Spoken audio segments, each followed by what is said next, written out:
Hello dear students, आज हम करेंगे 5 most commonly used idioms and this is the 15th part in this series.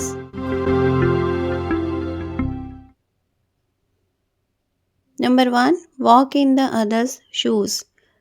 इस idiom का meaning है to understand what the other person is going through, यानी कि ये समझना कि दूसरा पर्सन किन हालातों से गुजर रहा है। Okay, you will not understand unless you walk in their shoes, यानी कि आप तब तक नहीं समझेंगे जब तक आप उनके हालातों से नहीं गुजरेंगे।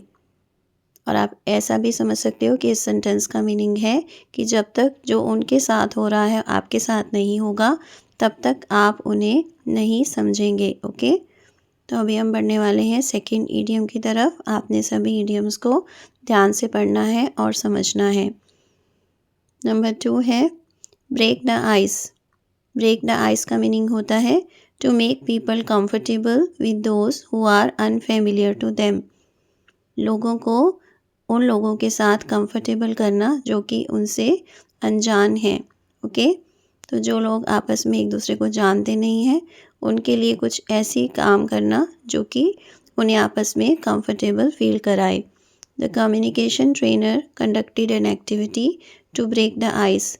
कम्युनिकेशन ट्रेनर ने एक एक्टिविटी कंडक्ट करी थी जिससे कि लोग आपस में फेमिलियर हो गए थे और बातचीत करने लगे थे। ओके, कोई ऐसी सिचुएशन जहाँ पर लोग चुपचाप बैठे होते हैं और कुछ हम ऐसा करते हैं जिससे कि लोग आपस में बातचीत करना शुरू कर देते हैं, उसे हम कहते हैं ब्रेक द आइस। अब हम देखते हैं number 3, judging a book by its cover. इसका मीनिंग होता है जज और form an opinion on someone based on appearances, यानी कि कोई पर्सन किस तरह का दिखता है उसके बेसिस पर उसके बारे में विचार बना लेना, उसे हम कहते हैं judging a book by its cover. People are known to always जज a book by its cover. इसका मीनिंग है कि लोग हमेशा लोगों के अपीयरेंसेस के ऊपर उनके बारे में विचार बना लेते हैं। अब हम देखते हैं number 4, put all eggs in one basket. इसका मीनिंग होता है doing something risky. Sumit's parents think that he is putting all his eggs in one basket.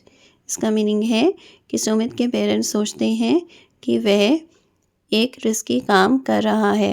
Okay, तो जब भी आप इस इडियम को यूज़ करें तो आप उस सेंटेंस में यूज़ कर सकते हो जहाँ पर आप कहना चाहते हो कि कोई पर्सन रिस्की काम कर रहा है। अब हम देखते हैं लास्ट इडियम आज की, to get bent out of shape. इसका मीनिंग होता है to be upset. His cousins have been bent out of shape after his uncle passed away.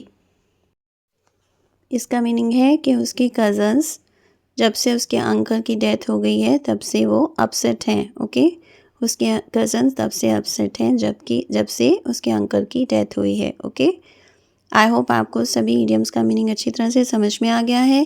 Thanks for watching, keep learning, see you in the next video.